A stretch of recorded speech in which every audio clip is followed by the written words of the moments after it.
Yo, Nigeria and Miranda, we're back this week to talk Hello. about Impact Wrestling on AXS TV. This week's review. First off, Miranda, how you doing? Loving the new background. Yes, been showing off my new space. I'm doing great. It feels good to come into this video cast with a new layout, new feng shui. I hope to bring that good energy into this video cast. Some may say you have just returned from Rascalz. Is this true?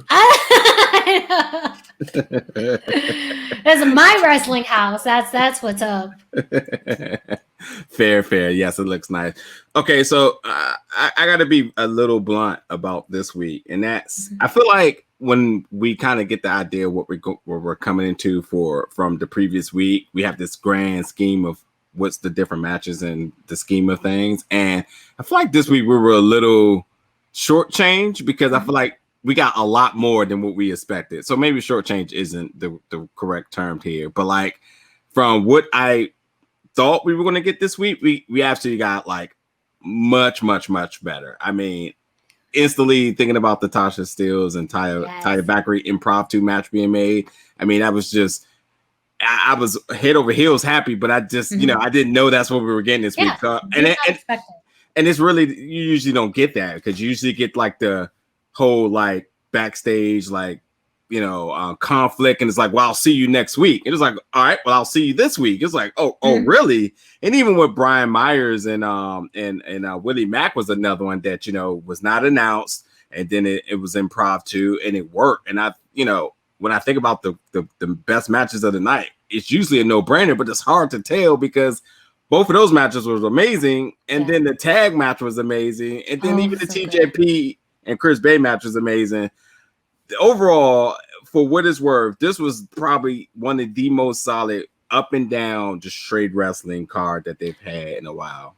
Yes, I think the emphasis here is wrestling. So this is the first week that we haven't had Rascalz, which, did have a little bit of wrestling, but it was much more of a prompt of a series of vignettes and promos, within the house.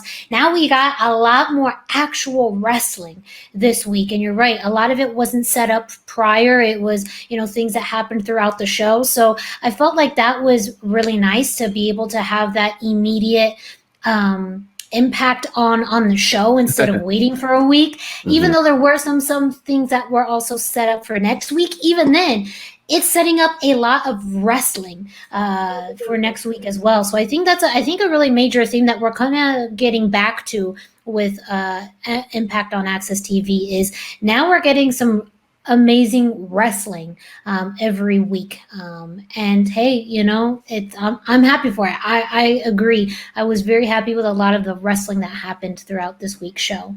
Yeah, and like let it be known that we kind of figured once the demise and the burial of Rascalz that we would be getting a lot of different combination of matches that we projected a long time ago should happen based on the roster, but because of the divide here, the Impact is on the Rascalz, that it wasn't going to happen. But now that they're all returned back to the Impact Zone, we figured we were going to start getting these things. So you're getting Taya and Tasha Steelz or something. And then, the which has also been announced for next week, you're getting Susie, Kylie Rae versus Kimberly and Deonna Purrazzo. So like a lot of these things are going to happen. And also I did say with also the demise of Rascalz that we were also going to get a little bit more.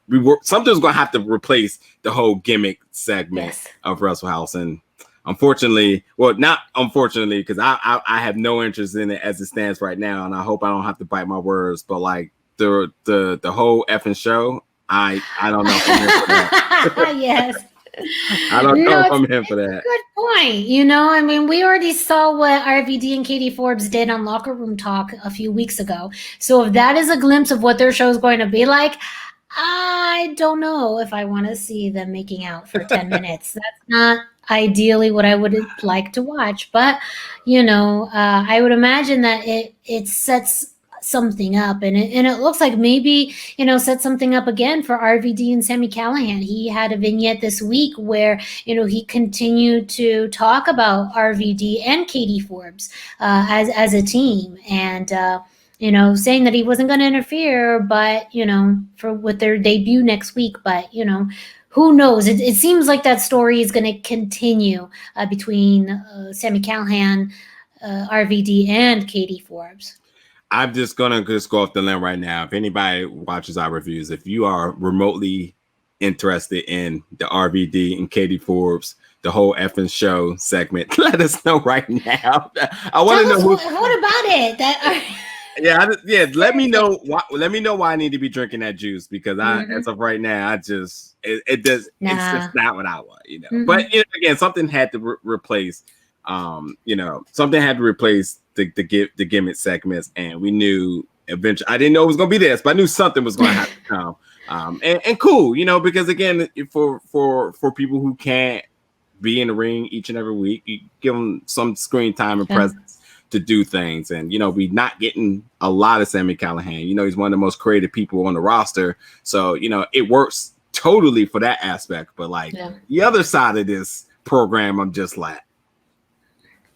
So, all right, but yeah, all right. Let's kind of go at the top of the show here with the opening segment with Eric Young coming out. He looks really good with the championship. Yeah. I'm loving everything that he's selling. I just had a few little nitpick issues I had with this. Now, I feel like Eric Young wears his emotions really good. So when you bring the intensity and you bring that maniac feel, the whole lunatic aspect to him, you got to let him work. And you also need to let everything around it kind of concave into what he's selling. And I like the whole dynamics of Alicia coming out. I didn't like how it's prompted. Now, to be very clear here, and if anybody, if you've seen it, you get a chance to go back and watch it, I feel like when he's selling the pitch and she comes out as like the damsel in distress to talk about her husband, I feel like it was just so instantaneous that I feel like he didn't get to his really deep point to really warrant it the wife to say you've done this to the family. And then also, not to mention Josh Matthews is just it's Alicia, and it's just I would have rather have been more of a erupt to oh, Alicia's coming out, this is real, and even when Eric Young is about to power drive her, which I would have wished he would have went all the way here. I'm so mad that it got broken up. But Tommy Dreamer coming out, I also felt was a little too prompt. It was just let us feel the intensity and the severity of these segments, especially because that's what he's selling in the ring. That's what he's selling with his promos. Imagine if all the promo work he was doing for Bound for Glory and then they just cut it off next week. It was well, he's a champion now. No point in selling his whole factor of why he's back and all this other stuff. Let this stuff build and erupt that goes with this character so that everything that he's really selling can really be meaningful. But I feel like the prompts were just so quick that it made me lose the instant intensity that I felt like he was getting. Again, I feel like it could be nitpicking, but I definitely was okay, I'm liking it. I'm liking him coming out starting now. I'm liking what he's selling. I feel everything as far as the emotions as to why he went the way he did, why he went with Rich Swann, why he injured Rich Swann, and why Eddie Edwards and all that other good stuff. And then everything else is just for they just detonated it too quick, So that's just how I felt about the opening segment. Yeah, well, I could see why they did it in order to fill in this week. So I think they really did have to sell that Eddie Edwards was really injured after the events of last week. And they did this in two ways. One, by bringing out Alicia Edwards to, explain how her husband can't carry, their daughter and what Eddie means to the company and to their family. And then they bring in, Tommy Dreamer as well, not only to back up Alicia, but Eddie, and kind of cause this stopgap for Eric Young, because right now he doesn't have anyone built up as this other contender while Eddie is out. And we don't know if this is just a week, if this is a few weeks, if, this is kind of the long game to Bound for Glory, or are they going to address this sooner rather than later? That is left unknown, but it sounds like they needed to do something this week in order to continue the momentum that Eric Young has. And as we get into what happened during the main event, I think the way they set it up with Tommy was actually pretty good. Tommy Dreamer is someone that, of course, is a stable within Impact, but is a wrestling legend. And what Eric Young did in that match, I think, helps convey, he's a maniac. He's here for one thing without damaging anybody else on the roster, if that makes sense. Tommy Dreamer is someone that he could lose and it doesn't impact him because, he's kind of in and out of the roster. You don't want him to, you don't want Eric Young to be doing anything super active on the main roster right now with others in that main roster, because, that could hurt how, they're looked upon within the rest of the roster, if that makes any sense. So I get why they did it this week. This doesn't seem like it's a super long drawn thing. It's kind of something that they needed to do right now this week to get their point across of Eric Young being the new champion while they're moving forward to something else. I will say that I really applaud Impact for at times taking really unpredictable routes in their booking. And I just feel like everything about how they did this was super predictable. And that's what I'm just not really a favor of. Like I would have, and again, we've seen Tommy Dreamer come to the rescue of somebody who was hurt and him stepping up, which is predictable. I get it. But Eric Young actually injuring a woman is something that's unpredictable because that's intergender wrestling and we don't see it on the highest level. So I would have loved that they had went back to that, because I feel like intergender wrestling should not have been predicated on what just Tessa Blanchard did. I feel like if that's the identity that they was going after, then why haven't we seen it since? And I think this would have been a good means. And again, they got some of the best intergender wrestlers on their roster. So, again, I think I would have liked it a lot more if Alicia wasn't announced when she came out, and if she actually would have took the power driver. And I also I love Tommy Dreamer's promo. He's one of the best still to ever get on the mic. Very underrated, shall I say. I know he's when you say legend, you think about the weaponry that he's been using in his past. But like on mic, he never lets down as well too. But I think I just would have liked that this was just reworked just a little bit, and I would have been perfectly fine with it. But overall, I do totally agree with what you're saying about the longer idea here and picture and how they had to set it up. And again, you need to keep the champion vaguely away from everybody else, because there's obviously a bigger picture to be scored at Bound for Glory, especially when all his promos are pointing to Bound for Glory. So I'm on board on that note, shall I say. All right. So speaking of Bound for Glory, and again, we talked a lot about how you had to obviously keep Kylie Rae away from Deonna Purrazzo, because that's the money to be made at Bound for Glory. As we've seen on This Week at Locker Room Talk, where the only important thing to really talk about this is Johnny Swinger's new attire and new gimmick. And I know, I got inspired by him. I decided to bust out the white jacket. Man, he looks so fresh, so fly. It's like, damn, Swinger, making me think of my fashion choices this week. I'm sure you were glad to have. I mean, any week that Johnny Swinger's on TV is a good week for you. I know that. So, it's good to see him back on Locker Room Talk. So, what do you think about the segment, though? What did it do for you?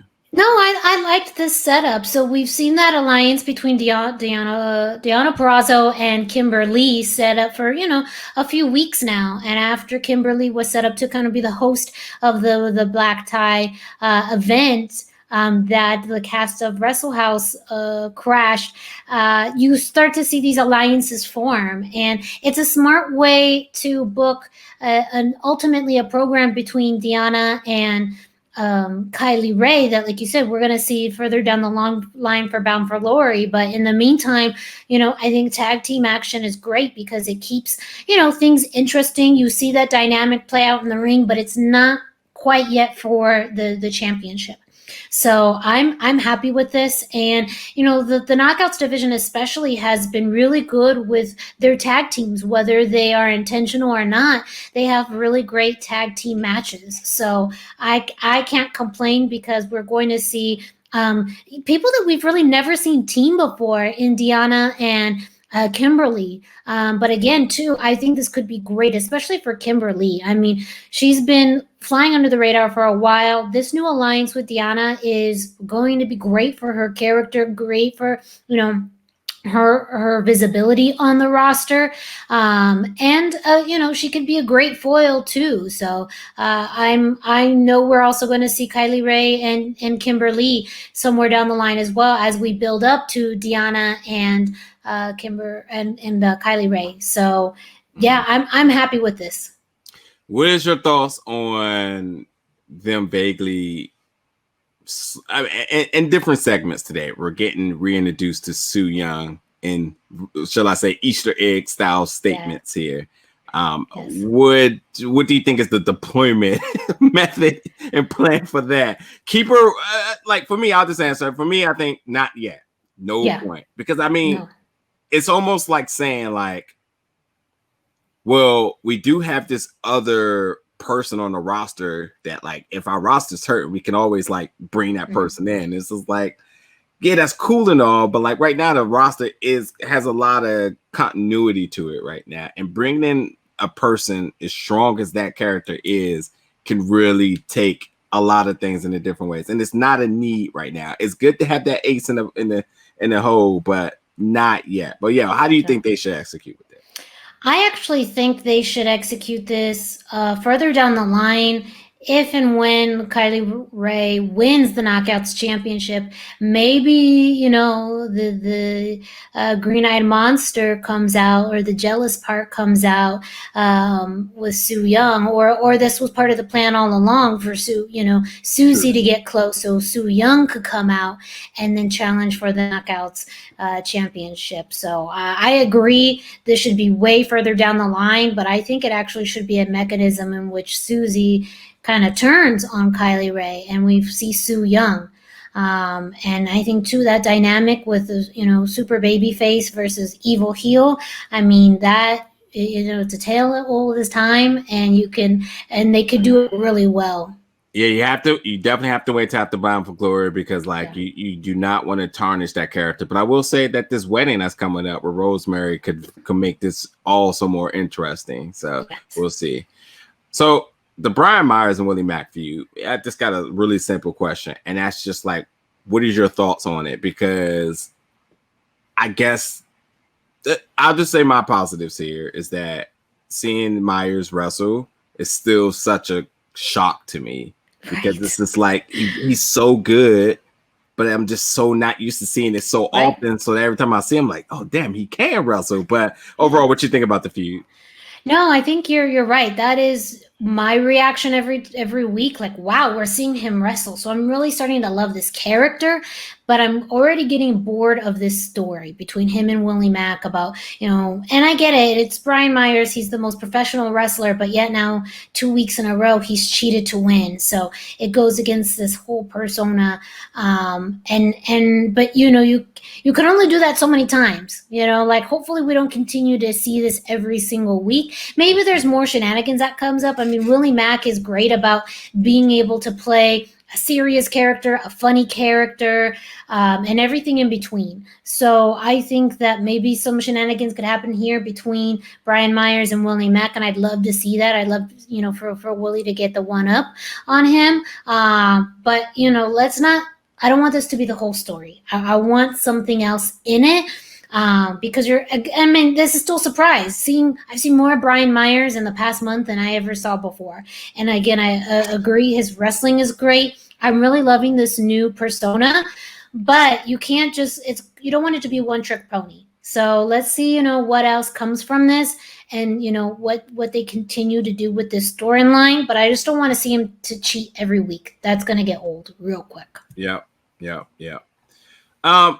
Another thing that I think is important is that I feel like every division is really defining like their trajectory going into Bound for Glory, and everybody's serving purpose. I'll just quickly mention with the Chris Bay and TJP thing. Now, the only thing I'm a little bit upset about this is because, speaking of Chris Bay, obviously we know how much he wanted this match, and I don't know. I guess I'm buying into the character a lot because in the social media it's kind of been down by not having the championship. You don't see that same energy coming into the ring. So obviously it's character work there. But like personally, we know that he really wanted this match. And I think this match would have meant more with it having stakes, such as, him being the championship, the champion defending. but it ultimately it is number one contendership, so it does have its purpose. But nonetheless, for this appetizer, the dosage of a match, more please. Yeah, bring the whole damn thing out at this point, and it's fine because I love building like this. I know him personally would have wanted this to been the first time for it to have been big, but as a fan and a viewer, it's like I love the sample dose to get more soon, just to taste, to see the magic, because they did not leave it all in the ring. It was a good match, but like it was very, very moderate on how they did this. Yeah, I'm excited. Right. I'm excited. Yeah, no, you're right. There's a shift in Chris Bay. You know, he's a little bit more somber when he comes out, and even the intensity in his face. I mean, he's very his facial expressions are you could see them. You could tell what he's doing in the ring, and kind of wear his heart on his sleeve, but he's wearing his frustration on his face. And so that though too is a level of Chris Bay that I want to see more of, because he really got to the point in the X division by kind of manipulating Johnny Swinger, and then kind of the tables were turned on him with Rohit Raju. So now I want that frustration to be visible, to be a motivator for him. And I would love to see him have an opportunity against Rohit Raju for the X Division Championship, even just one-on-one. But right now it's TJP's time, and I continue to think that Rohit Raju is going to make TJP jump through these flaming hoops so that he doesn't have to defend the title. I just have a feeling. I don't know. We'll see what happens in the next coming weeks. But, I think TJP is going to jump through every hoop he has to in order to get, to this opportunity. But, you're right. I love actually the dynamic of all three, and I wish I could see more of that. But at the same time, all of them are doing so well in their own individual roles that this means anything could happen. Yeah. Absolutely. And then, to that same notion, I think about the tag team division, which, we know who the champions are. We know who the previous champions are. We've seen who the match was tonight with the number one contender with the Rascalz. So Motor City Machine Guns versus the Rascalz was the match. But I think as damn good as this match was, the fallout is exactly what needed to happen. Yes. Draw the alliances. Let's see who's working face, who's working heel, who's actually in this title picture. And when you see all the top teams in the ring, it just shows you, what combination of matches we can get. In case you forgot from some type of short-term memory, but like it's a lot of firepower in the ring, and I am excited about what they may do. I mean, we're doing 8-man tags for the meantime and so on. It's a lot of match that could be made. So, like, there's a lot of puns I just made as well, too, by the way. But we won't talk about that. We'll just let those slide on it. And it's hard not to, because this was really good. That run-in at the end really helped establish you're right, who are the top tag teams, because that was one thing that we've been talking about since Slammiversary is the tag team division was fairly depleted, and now we've seen a rise in the tag teams, both from new people coming in to new teams being established. So I love this 4-man setup for next week. But ultimately, what I would love to see is, fatal 4-way for the tag championships. And we haven't even talked about, the Good Brothers running in. That's almost the wild card in all of this. They haven't put their name in the hat yet for the tag team championships, but it comes to them as second nature. Like, they could just come in at any day of the week and take those titles. And I kind of love that concept, is that maybe they're on the peripheral now because maybe that's not what they want to do, but they could come in at any point in time and say, we want those titles, and they could easily be a top any day of the week. So I like that also background as, something looming on top of, the teams right now that could be vying for those belts. Well said. Exactly the point I wanted to get across, and you nailed it there. So I have nothing else to add to that. I'm just excited about the opportunity. I mean, look, to be very frank, like, they set up so much for next week. Yeah.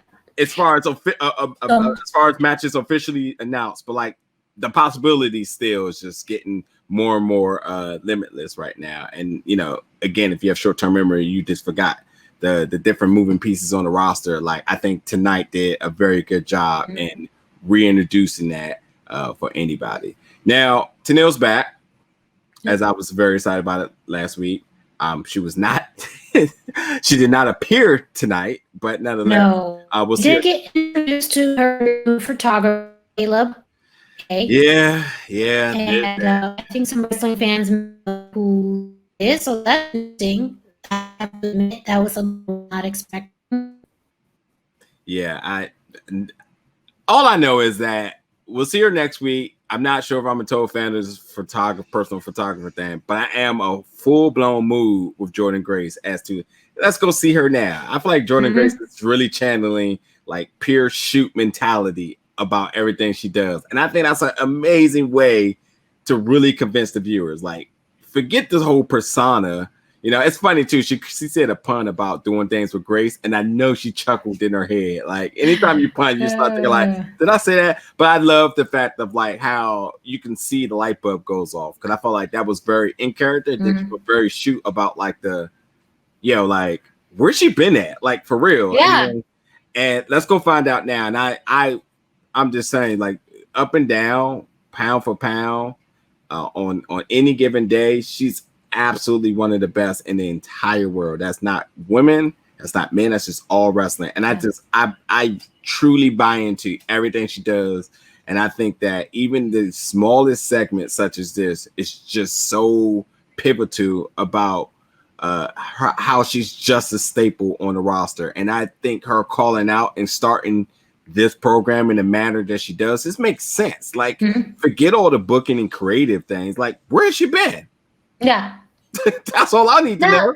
And this is, I think, a great program for her. I mean, I think that it's a really good transition out of the Knockouts championship scene into something that is still fairly high profile with someone who's very high profile. And again, she can kind of rebuild that road back to the championship. I really liked how you said there was a lot of moving parts this week, but they all fell into place very well. We see what Deanna's going to be doing with Kimberly and Kylie Rae and Susie. Now we have a place for Jordynne Grace, and now we're returning to Neil Dashwood. So things within the Knockouts division overall, and of course Taya and Tasha and Kiera Hogan, like, these are all moving parts in different ways, but they all are doing it so well, which again is very big kudos to how Impact is running multiple storylines within their women's division. Not all people can do that, or seemingly can do that well. So, still a lot to be told in this, but like I said, I think that this is a great place for Jordynne to be at post Slammiversary / Emergence / the Knockouts championship scene. And this also could helps, bring her back into that championship scene, when things, when the dust settles in that realm. Absolutely. Well, that's pretty much the points that I had. Is there anything else that you feel like we haven't touched on? Well, the other thing that's happening storyline-wise that Impact is putting a lot of emphasis on is this Moose and EC3 storyline. So last week we got a clue from EC3 as to where he's heading to next, and Moose said, "No, I know where I'm going." So, they showed him at the beginning of the show taking a flight somewhere, and he ended up going to his old coach, one of his old football coaches. And that scene in general is very interesting because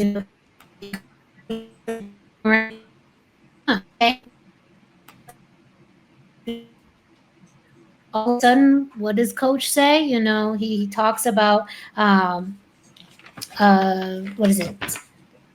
Creating your narrative. I think that was the exact line. I'm trying to go through my notes.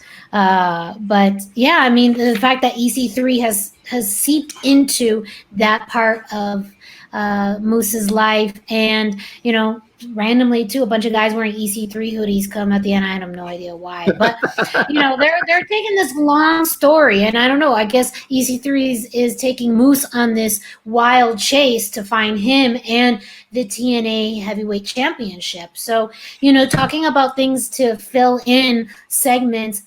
I kind of think that this is interesting. You know, I don't know if the execution is all that great, but I do find it an interesting way to stretch the storyline to possibly Bound for Glory. Who knows? It seems like that could really be, you know, where it ends for them. But I kind of like these little teasers and these things, you know, taking Moose through this chase and EC3 kind of just seeping through all of these aspects of his life. Mm-hmm. Yeah, I like the fact that how Moose is really flexible in his work.